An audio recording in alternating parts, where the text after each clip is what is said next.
Hello students, welcome to all of you. कैसे हो सब लोग? आई होप कि सभी अच्छे होंगे। तो बच्चों देखिए, आज की क्लास में हम फंक्शन टॉपिक स्टार्ट करें और फंक्शन से पहले हमें जितने भी बेसिक ग्राफ हैं वो डील करने हैं। ठीक है बच्चों? तो सबसे पहले हम बात करेंगे ग्राफ्स की। ग्राफ बेसिकली आपको कैलकुलस में बहुत ही इंपॉर्टेंट है, जिसकी अगर ग्राफ पे अच्छी पकड़ है तो वो एक प्रकार से बहुत आसानी से क्वेश्चंस को डील कर सकता है बच्चों। ठीक है, तो चलिए ग्राफ स्टार्ट करते हैं। सबसे पहले टर्मिनोलॉजी जो ग्राफ में कुछ यूज करेंगे, देखिए डोमेन। एक्चुअल में जब एक्चुअल फंक्शन स्टार्ट होगा तो हम डोमेन वगैरह के बारे में पढ़ेंगे, डोमेन एंड रेंज। बट यहाँ पे हम बेसिक आइडिया ले लेते हैं जो ग्राफ में यूज होगा बच्चों। ठीक है, तो डोमेन क्या है? डोमेन है set containing all acceptable values of independent variable x। यानी जो x है, यानी मैंने लिखा y बराबर f(x) मेरा फंक्शन है, तो इसमें जो आपका इंडिपेंडेंट वेरिएबल है यानी x। ठीक है, y क्या है? डिपेंडेंट वेरिएबल है। y डिपेंडेंट वेरिएबल बच्चों इसलिए है कि इसकी वैल्यूज x यानी जो इंडिपेंडेंट वेरिएबल है उस पर डिपेंड कर रही है। ठीक है, सो यहाँ पर जो x की वैल्यूज हैं, एक्सेप्टेबल वैल्यूज का मतलब क्या है? जैसे सपोज कीजिए बच्चों, मैंने लिखा y बराबर 1/x-3।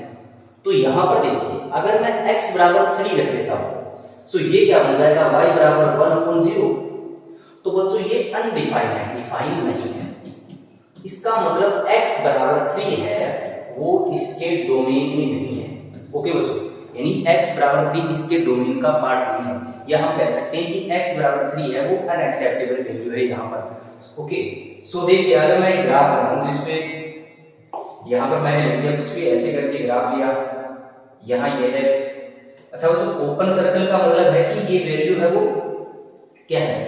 ये x की वैल्यू यहाँ पर कोई वैल्यू नहीं आ रही है, डिफाइन नहीं है यहाँ पर। ठीक है, और दूसरा मैंने यहाँ से शुरू किया, यहाँ से, और ये आगे कर लिया। ठीक है, और यहाँ पर वैल्यू है 1, ये है आपका 5, और आगे बच्चों ये जा रहा है यहाँ तक जहाँ वैल्यू है 10। ठीक है, अब अगर आपको इसका डोमेन बताना है तो बच्चों डोमेन क्या आएगा? डोमेन आएगा यहाँ पर x बिलोंग्स टू, देखिए 1 to 5। 5 क्या है? इंक्लूड नहीं है, सो आप यहाँ इसको ऐसे भी लिख सकते हो 1 to 10 -5। ओके बच्चों, सो ये हो गया डोमेन। नेक्स्ट देखिए, नेक्स्ट हमारे पास क्या है? नेक्स्ट है रेंज। रेंज क्या है? रेंज है आपके y की वैल्यूज, ये ऑब्टेन्ड वैल्यूज। x आप कुछ रखोगे, उसके बाद में y की जो वैल्यूज आएंगे उसका जो कलेक्शन है वो क्या है? हमारा रेंज कहलाता है। ओके बच्चों, सो ग्राफ में देखिए, अगर मैं कुछ लिखूं, मैंने ये ग्राफ बना लिया, लाइक मेरा ये ग्राफ है बच्चों। ठीक है, यहाँ पर इसके कॉरस्पॉन्डिंग जो वैल्यू है वो 7 है, और सपोज यहाँ पर जो वैल्यू है वो 2 है। तो बच्चों यहाँ पर जो रेंज है, अगर मैं इसके रेंज की बात करूँ तो y पर आपको वैल्यू देनी है, कहाँ तक जा रहा है? 7 तक। तो सारी बीच की सारी वैल्यूज ये ले रहा है। ओके, सो ये क्या हो जाएगा? यहाँ पर इसके जो रेंज की बात करेंगे वो बच्चों क्या आएगी? y बिलोंग्स टू, मैं क्या बोल सकता हूँ, 2 to 7। ठीक है, यही हमारी रेंज है बच्चों। ठीक है, उसके बाद में देखिए नेक्स्ट जो हमारी टर्मिनोलॉजी है जो यूज करेंगे, रूट्स।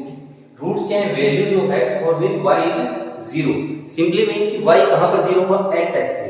तो ग्राफ का वो वाला पार्ट यानी x को कट कर रहा है तो वो उसके रूट कहलाएंगे। लाइक ऐसे अगर कुछ भी है, ये एक फंक्शन है y बराबर f(x). सो अगर मैं यहाँ पर बात करूँ, सपोज ये 0.2 है और ये 0.5 है, तो इसके जो रूट्स होंगे बच्चों वो क्या होंगे? रूट्स होंगे 2,5। ठीक है, so domain, range and, mainly तो यहाँ पर डोमेन और रेंज है वो बहुत इंपॉर्टेंट है। अब देखिए हम ग्राफ स्टार्ट करते हैं। सबसे पहले हमारा कांस्टेंट फंक्शन। तो कांस्टेंट फंक्शन बेसिकली सबको याद है, y बराबर, लाइक मैंने कुछ भी लिख दिया, k लिख दिया, सो ये मेरा कांस्टेंट फंक्शन हो गया। और इसका अगर मैं ग्राफ बनाऊंगा सो क्या आएगा? देखिए ये लाइन आ गई y बराबर k। ठीक है बच्चों, अगर इसके आप रेंज की बात करो या डोमेन की बात करो तो इसका डोमेन तो क्या है बच्चों? ये तो है R, और इसका रेंज क्या है? ये बच्चों है k। रेंज क्या है? k। ओके, e की वैल्यू दे रहा है, कांस्टेंट फंक्शन है, सिंपली इसमें और ज्यादा कुछ है नहीं। उसके बाद में नेक्स्ट देखिए, यहां पर हमें पढ़ना है लीनियर फंक्शन। तो लीनियर फंक्शन बच्चों देखो y equals to ax plus b type का जो फंक्शन है लीनियर, यानी इसकी डिग्री क्या है 1 है। सो ये लीनियर फंक्शन हो गया। यहाँ पर a 0 नहीं होना चाहिए, अदरवाइज ये कांस्टेंट फंक्शन हो जाएगा। तो यहाँ पर हम केस बना रहे हैं। देखिए सबसे पहले केस 1, केस 1 में देखो बच्चों अगर a, अच्छा ये एक लाइन की इक्वेशन, स्ट्रेट लाइन आप चैप्टर पढ़ाई होगी 11th में, y बराबर mx प्लस c। सो यहाँ पर अगर m पॉजिटिव है, यानी ये जो a क्या बता रहा है इसका स्लोप। ओके बच्चों, तो a अगर पॉजिटिव है तो साथ में b भी पॉजिटिव है। b क्या है, इंटरसेक्ट ऑन y एक्सिस।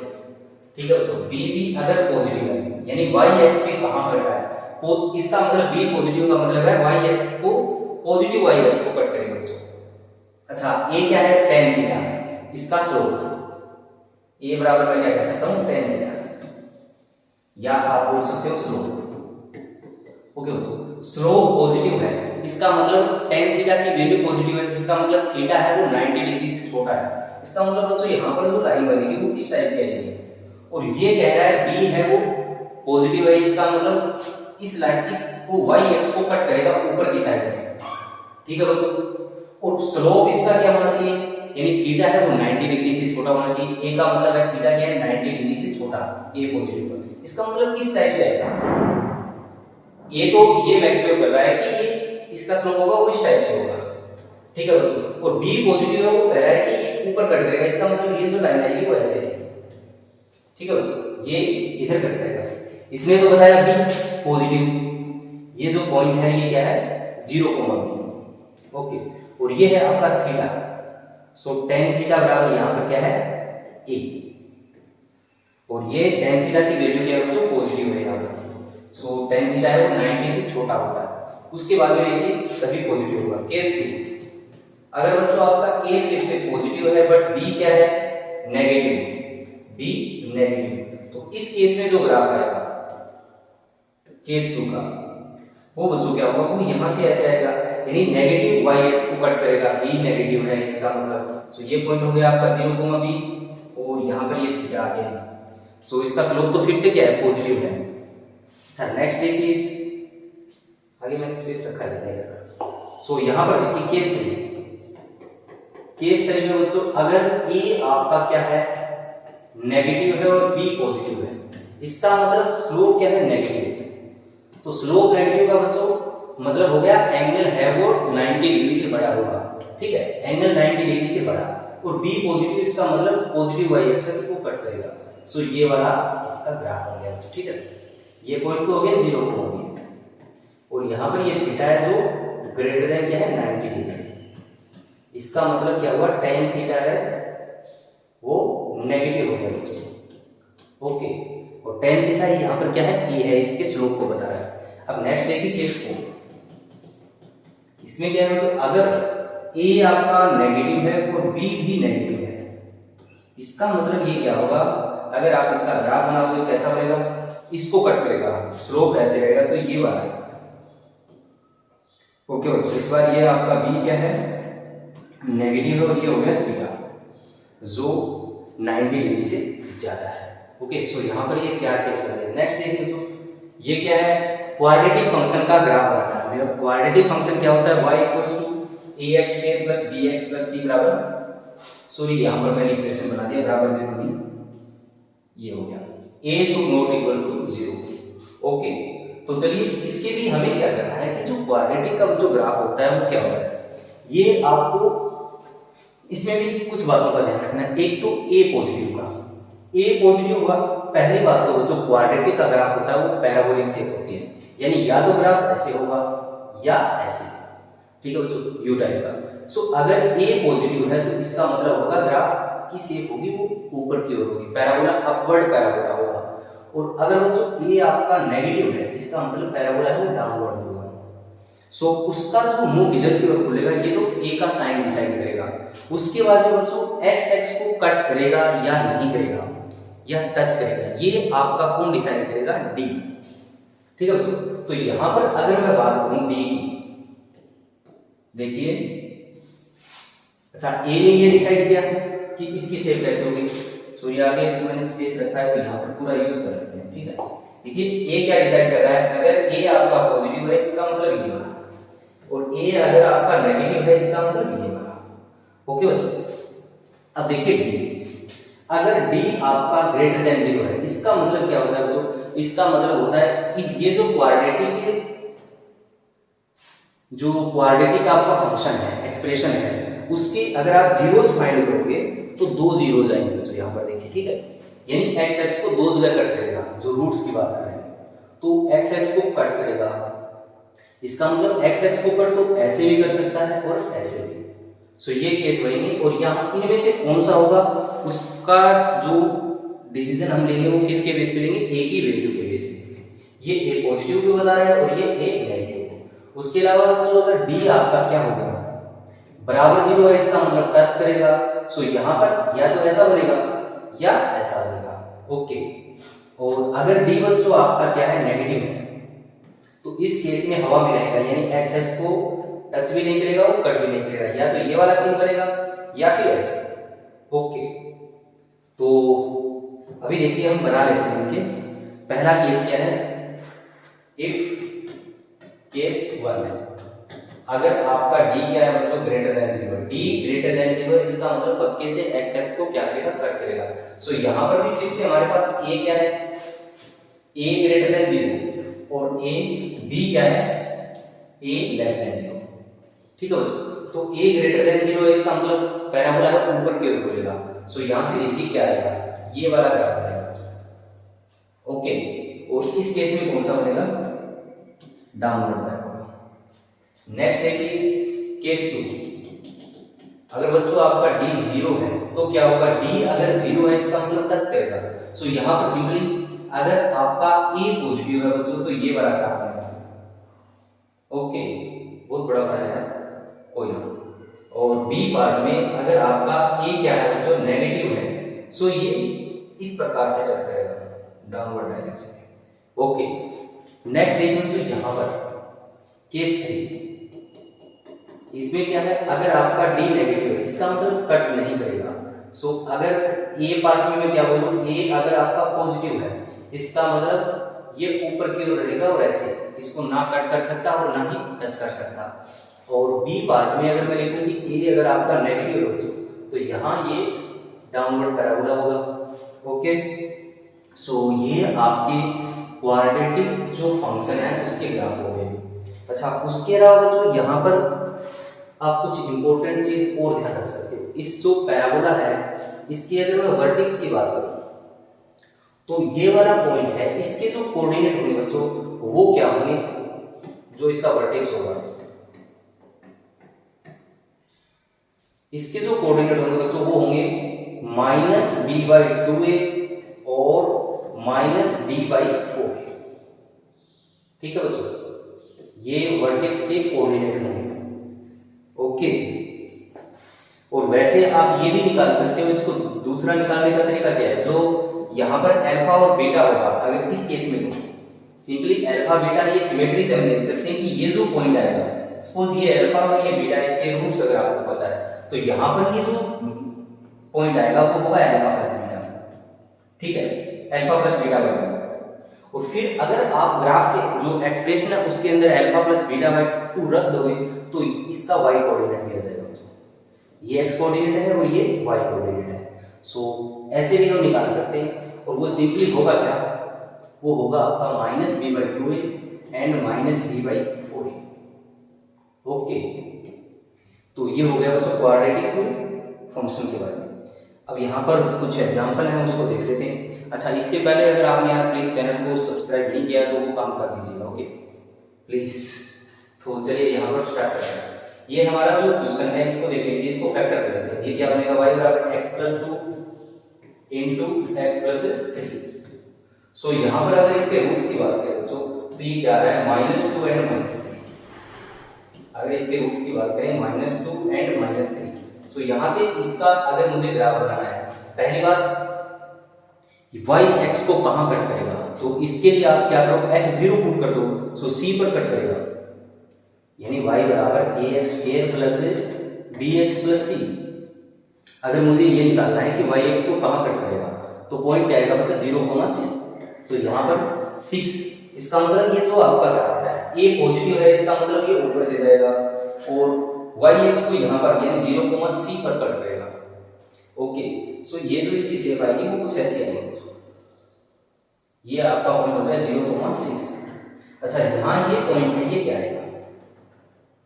ये पॉइंट आएगा जो माइनस, यहाँ पर क्या आएगा -b/2a एंड ये आएगा -d/4a। अच्छा चलो चेक करते हैं इसके। -b/2a, b यहाँ पर बच्चों कितना है 5, सो ये बन गया -5/2a, सो 2। और ये हमने वैसे भी बोला था, यहाँ पर आप इसको अल्फा बोल दो, इसको बीटा बोल दो, सो ये जो पॉइंट आएगा वो अल्फा प्लस बीटा/2 आएगा, यानी ये x पर आएगा -5/2 और यहाँ क्या आएगा -d/4। तो इसका d निकालिए। d क्या होता है? d इज b² - 4ac, सो यहाँ से ये हो गया 25 - 4 1 × 6। ओके, सो इसका d बच्चों आ गया 1। सो यहाँ पर अगर मैं इस पॉइंट को निकालूं तो मेरा क्या आ जाएगा -1/4। ओके, और वैसे देखें तो अगर आपका पैराबोला अपवर्ड है तो उसका पॉइंट ऑफ मिनिमा आता है बच्चों, यानी उसकी मिनिमम वैल्यू क्या आएगी? वो तो आएगी -d/4a, यानी ये जो f(x) है इस फंक्शन की अगर मैं मिनिमम वैल्यू की बात करूं बच्चों तो वो क्या आएगी -1/4। ओके, और इस f(x) की मैं बात करूं मैक्सिमम वैल्यू की तो बच्चों वो डज नॉट एग्जिस्ट।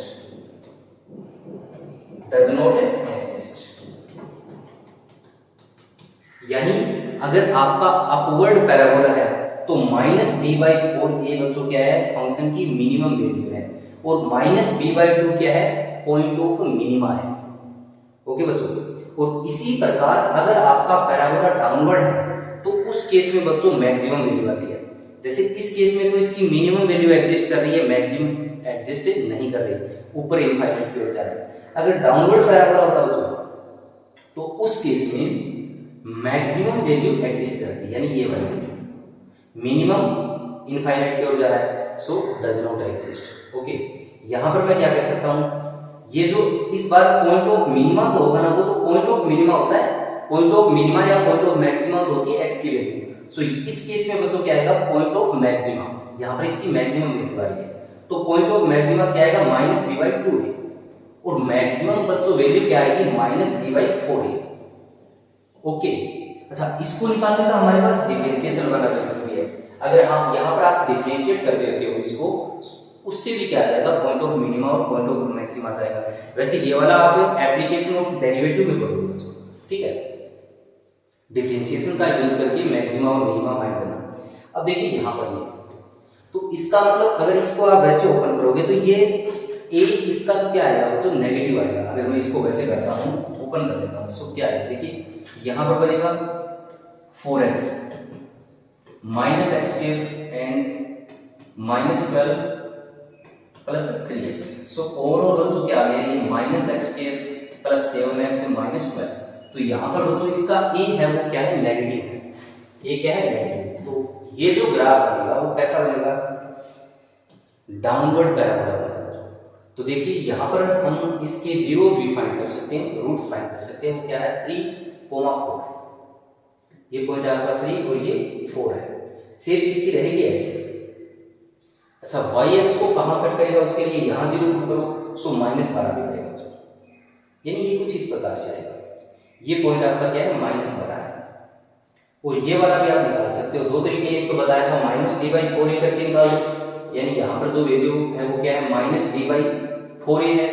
या फिर आप क्या करो, ये जो आपका एक्सप्रेशन है, फंक्शन है, उसके अंदर x बराबर क्या कर दो? 7/2 पुट कर दो। दोनों केस में वैल्यू सेम आएगी बच्चों, ठीक है।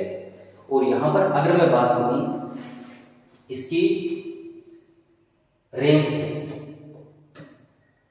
तो बच्चों रेंज इसकी क्या आएगी? -इनफाइनाइट से ये वाला जो पॉइंट है वो पॉइंट ऑफ मैक्सिमा, फिर वापस से डिक्रीज करना शुरू कर देगा। सो यहां पर इसकी वैल्यू आप फाइंड करना -d/4 से। ओके, और बच्चों इसका जो डोमेन है उसमें कोई दिक्कत नहीं है, वो तो क्या है? R है। सो आई थिंक इसमें कोई दिक्कत होनी नहीं चाहिए। अब नेक्स्ट क्वेश्चन देखिए, सॉरी नेक्स्ट जो हमारे पास ग्राफ है वो है एक्सपोनेंशियल फंक्शन। देखिए एक्सपोनेंशियल फंक्शन क्या है, y बराबर a पावर x। अच्छा इसका जो इसके डिफाइन होने के लिए क्या है, r है वो ये सॉरी a है वो पॉजिटिव होना चाहिए और 1 नहीं होना चाहिए। तो यहाँ पर हम दो केस बनाते हैं। एक तो क्या है कि अगर आपका a है वो 0 और 1 के बीच में लाई कर रहा है, यानी पॉजिटिव तो है, तो दो केस बनाने पड़ेंगे। एक तो आपका 0 और 1 के बीच में और एक 1 से बड़ा है, तो दोनों केस में डिफरेंट ग्राफ आएगा। ओके सो इस केस में जो ग्राफ आएगा वो आपका क्या होगा, ये वाला ग्राफ आएगा इस टाइप से, ठीक है बच्चों। ये इनफाइनाइट की ओर जा रहा है, यानी इसको कभी टच नहीं करेगा। आप इनफाइनाइट की ओर जाओगे तो ये 0 की ओर जाएगा, बट इसको टच नहीं करेगा। तो ये जो पॉइंट बात करेंगे बच्चों, यहाँ पर अगर मैं x 0 रखूं तो ये क्या बन जाएगा 0,1। ओके ये पॉइंट है 0,1। और इस ग्राफ की अगर हम नेचर की बात करें बच्चों, तो ये डिक्रीजिंग फंक्शन है। डिक्रीजिंग फंक्शन का मतलब क्या होता है, x बढ़ने पर y की वैल्यू कम हो रही है। अब देखिए यहाँ पर x, उसके बाद हम जैसे जैसे आगे बढ़ रहे हैं तो y की वैल्यू क्या हो रही है, कम हो रही है। तो मैं इसको कैसा फंक्शन कहूंगा बच्चों, डिक्रीजिंग फंक्शन। ओके ये आपका डिक्रीजिंग फंक्शन है। अच्छा इसमें और तो कुछ है नहीं, याद रखना है कि इसकी शेप है वो इस टाइप से होगी, डाउनवर्ड होगा। और नेक्स्ट केस, अगर आपका a जो पॉजिटिव है तो जो ग्राफ बनेगा, अगर आपका a पॉजिटिव है तो बच्चों ग्राफ कैसा बनेगा, ये वाला ग्राफ फिर बनेगा इस टाइप से। ओके ये पॉइंट तो फिर से 0,1 होगा और इसमें कुछ है नहीं। अच्छा y बराबर a पावर x, जैसे a की वैल्यू आपकी 1 से ज्यादा है, तो अगर मैं बच्चों y बराबर e पावर x का ग्राफ बनाऊं तो वो कैसा बनेगा, वो इसी कैटेगरी में आएगा। a power x, a e की वैल्यू क्या होती है 2.71 समथिंग होती है। सो ये ग्राफ भी कैसा रहेगा, ऐसा रहेगा e पावर x, ये 0,1 है। तो ये थोड़ी ऐसी होगी, एनर्जी है वो कम फील होगी ना। अब देखिए बच्चों ये तो ठीक है, आपने शेप तो पहचान लिया कि अगर a पॉजिटिव तो ऐसा रहेगा, a अगर 0 और 1 के बीच में पॉजिटिव तो दोनों केस में सॉरी a अगर 1 से बड़ा है तो इस प्रकार से रहेगा। अच्छा उस ग्राफ को और क्या बता सकते हो आप यहाँ पर बच्चों, ये इंक्रीजिंग फंक्शन है, यानी x बढ़ने पर y की वैल्यू भी बच्चों क्या हो रही है, बढ़ रही है, तो इसको बोलते हैं इंक्रीजिंग फंक्शन। ओके तो हम देख सकते हैं अगर आपका a है वो 1 से बड़ा है तो फंक्शन कैसा है, इंक्रीजिंग है, और a अगर 1 से छोटा है तो फंक्शन है वो डिक्रीजिंग है। अच्छा अब अगर a की ग्राफ पे आपको दोनों ये ग्राफ प्लॉट करने हैं तो बच्चों कैसे बनेगा देखो। अब देखिए यहां पर क्या है, पावर बढ़ रही है। अगर पावर आपकी 0 से ज्यादा है, पहली बात तो दोनों ग्राफ है वो 0,1 से तो पास होंगे, तो मैं ऐसे बना देता हूं, पहले एक बना लिया कौन सा भी, सॉरी इधर थोड़ा सा मुझे नीचे से चलना चाहिए बच्चों। ये मैंने, ये आपका 0,1 है, सपोज ये y बराबर 4 पावर x है। अच्छा अब दूसरा ग्राफ आपका y बराबर जो 2 पावर x का है, देखिए x की वैल्यू यहां पर क्या है 0 है, उसके बाद में जैसे सपोज करो 2 है तो वो क्या बनेगा y बराबर 2 पावर 2 यानी 4, और ये देगा y बराबर 4 पावर 2 यानी 16। इसका मतलब आपकी वैल्यू जब x की वैल्यू 0 से ज्यादा है तो कौन सा ग्राफ ऊपर आएगा, ये आएगा y बराबर 4 पावर x का। इसका मतलब वो ग्राफ कहां से जाएगा, यहां से नीचे से, और इसकी इधर अगर नेगेटिव वैल्यू है तो इसकी वैल्यू ज्यादा आएगी। इसका मतलब अगर मैं इस ग्राफ को बनाऊंगा तो ये मेरा ऐसे आएगा।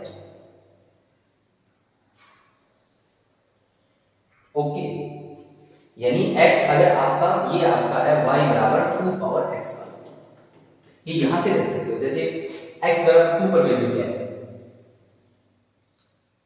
तो इसकी वैल्यू ज्यादा होनी चाहिए, वो यहां से मिलती है, ठीक है। और अगर आपका x नेगेटिव है तो इस केस पे वैल्यू कौन ज्यादा देगा, ये वाला, a की वैल्यू जो छोटी है। ओके नेक्स्ट देखिए बच्चों लॉगरिथमिक फंक्शन। अब लॉगरिथमिक फंक्शन क्या होता है, y बराबर log ऑफ x, बेस क्या है इसका a, और आपका जो बेस है वो क्या होना चाहिए, पॉजिटिव, और 1 नहीं होना चाहिए। तो यहाँ पर भी बच्चों 2 केस होंगे। पहला केस क्या बनेगा, अगर a आपका 1 से बड़ा है, बेस 1 से बड़ा है, तो इस केस में जो ग्राफ बनेगा बच्चों क्या बनेगा, वो इंक्रीजिंग बनेगा, ऐसे कहते हैं। ये आपका इंक्रीजिंग है और ये पॉइंट क्या है 1,0। यहाँ पर जो पॉइंट है बच्चों वो क्या है 1,0, और ये फंक्शन भी आपका कैसा है, इंक्रीजिंग फंक्शन है। ठीक है बच्चों, ln(x) इंक्रीजिंग फंक्शन। और नेक्स्ट जो केस 2 है बच्चों वो क्या है, अगर आपका, अच्छा इसका जो डोमेन है जो वो क्या होगा, वो हमेशा पॉजिटिव होगा, यानी जो log x है उसका डोमेन क्या है बच्चों, वो पॉजिटिव है। तो अगर मैं इसके डोमेन की बात करूं तो बच्चों वो है r पॉजिटिव, ओके। और यहाँ पर इसकी रेंज की बात करोगे तो वो क्या है बच्चों, r है। इस फंक्शन की जो रेंज है वो क्या है, r है। अच्छा यहाँ पर देखिए केस 2, अगर आपका जो बेस है वो 0 से 1 के बीच में है, तो देखिए बच्चों ये जो ग्राफ बनेगा ये बनेगा डिक्रीजिंग, यानी एक प्रकार से इसकी ये वाला पार्ट इधर चला जाएगा और ये नीचे आ जाएगा, कुछ ऐसा ग्राफ है। ये पॉइंट क्या है, फिर से 1,0 है, ओके। यहाँ पर इसको हम बोलते हैं डिक्रीजिंग फंक्शन। नेक्स्ट देखिए बच्चों, अच्छा ये ग्राफ की शेप सिंपल है यार, ध्यान रख लो एक बार में बन जाएगा। ये पॉजिटिव तो ऐसे, सॉरी ये ग्रेटर देन बना तो ऊपर की ओर और नहीं नीचे की ओर। अच्छा दोनों को अगर एम से प्लॉट करना है, पहली बात तो यहाँ पर देखिए ए ग्रेटर देन का केस है, इसका ग्रेटर देन 1 का केस है, इसका मतलब शेप तो ऐसे रहेगी, लेकिन दोनों ग्राफ की शेप ऐसे रहेगी तो जाएगा कहां से, कौन सा क्या करेगा, तो उसके लिए देखिए आप